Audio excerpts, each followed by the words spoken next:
Neither this extreme nor that extreme. Always balancing. Following the rules, not just for the sake of following them, but understanding the spirit. If you miss the spirit, then it simply is a ritual. And when you add the spirit, it becomes spiritual. Yes? So that's the thought process. So we covered the basics. So now I give you an option. Would you want to hear on more about Ekadashi fast from the scientific point of view, or from the spiritual point of view, or from the astronomical or the Ayurveda point of view? What do you want to hear first? Spiritual first? Well, I'd like to hear scientific. Okay. You always had to say something opposite, isn't it? Spiritual, no. Spiritual is all in the book. Right. Right. Right. So I didn't even know there was such a thing. Right. I'd like to know. Sure. So let's cover scientific first. Yes? We accept what Mataji says. We take the scientific and then we'll go to the spiritual. Okay?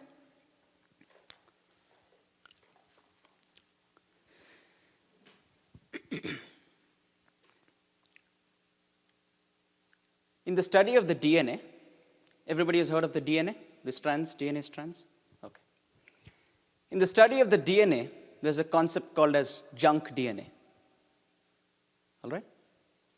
In the DNA strand, which carries the information about our physical body, there's a piece, part of that DNA, which carries no information about our body, which is called as the junk DNA. In fact, for a long time, scientists used that principle to say that God doesn't exist. Because if you say God exists and He's the one who creates life, then everything has to be perfect. But this is a mistake. Look, there's a piece of the DNA and it carries no information. Why would your all-perfect God create something as a portion, part of your DNA strand, but carry no information? Therefore, they called it junk DNA.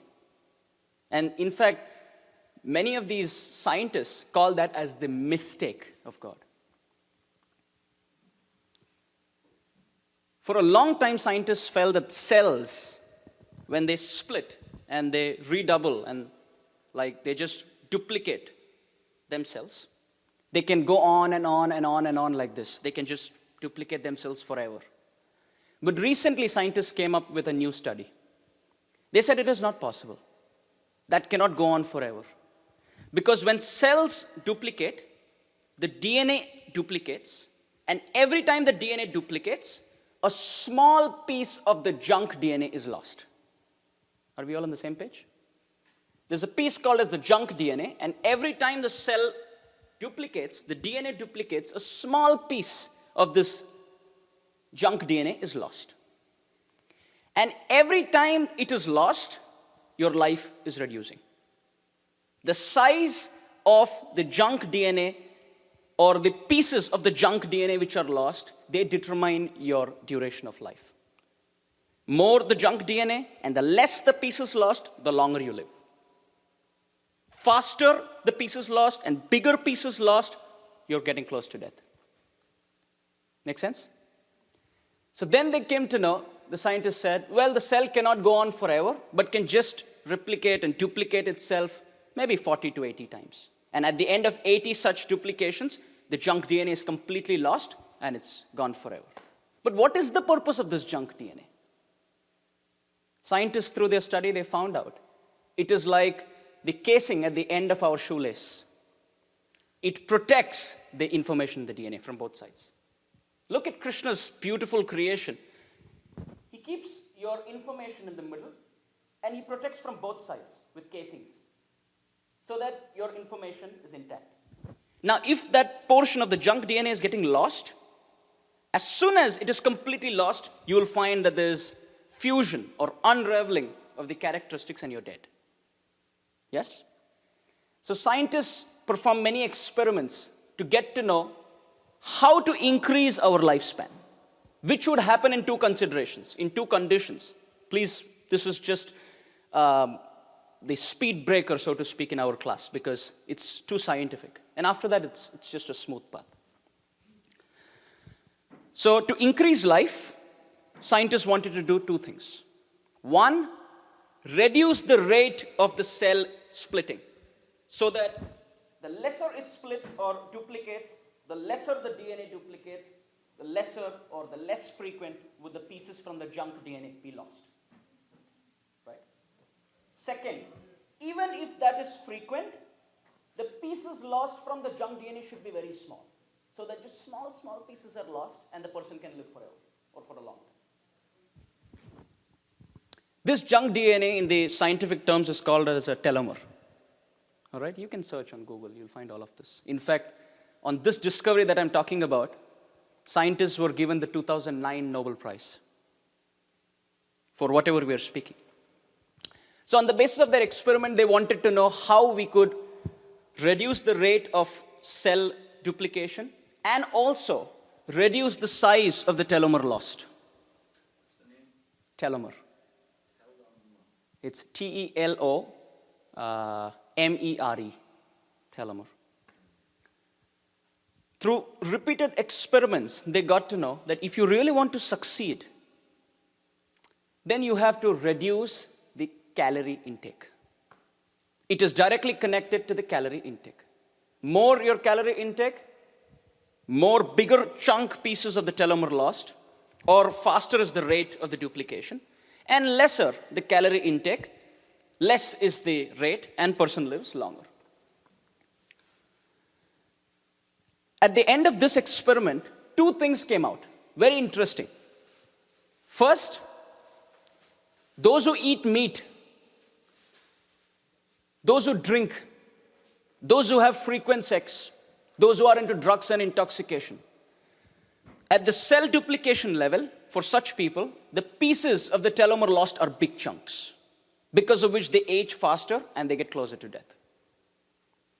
And the scientists found out those who live a vegetarian life and a sattvic lifestyle in the mode of goodness, of course, they didn't say in the mode of goodness, I'm paraphrasing, but this was the essence. Those who live in a very pure lifestyle, pure habits, vegetarian lifestyle. For them, the pieces of the telomere lost are very small, because of which they live longer, and they live healthier and look younger. So now they got a bench of different people to experiment on. And in the first experiment, they had 14 students on whom they were experimenting. So what they did was they got down their calorie intake by 25%. And they continued this research for 15 days, one fortnight.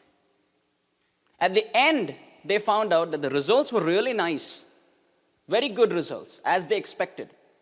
But one problem. The students started feeling very weak. Because of which, at the end of 15 days, they went back to their regular diet. So this was good, but not feasible. After regular and multiple experiments, they got to know that this same result can be obtained by fasting for 36 hours once in 2 weeks. They were given a Nobel Prize for this, and Krishna said that's Ekadashi.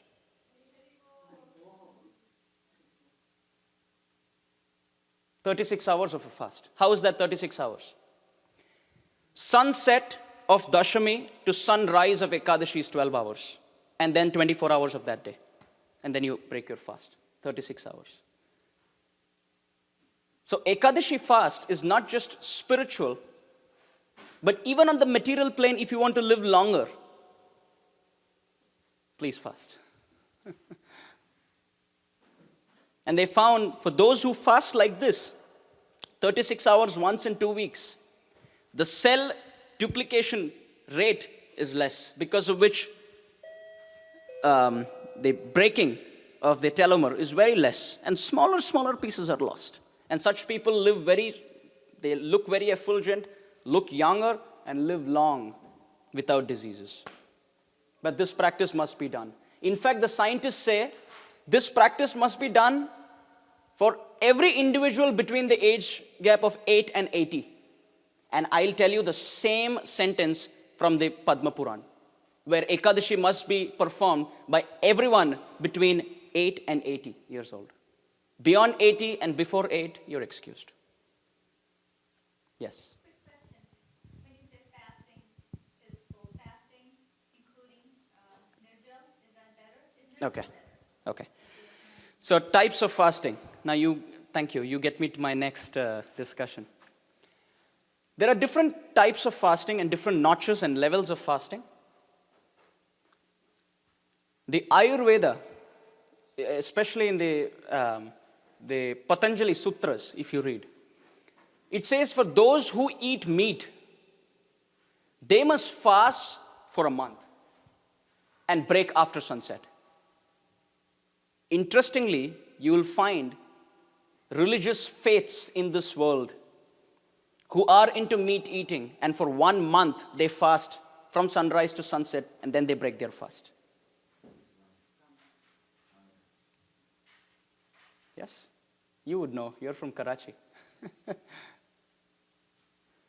Very scientific. It's given in the Vedas. But for those who have vegetarian food, Patanjali Yoga Sutras say, you must put your digestive system to complete fast once in 2 weeks. And then he gives different layers and different levels of fasting.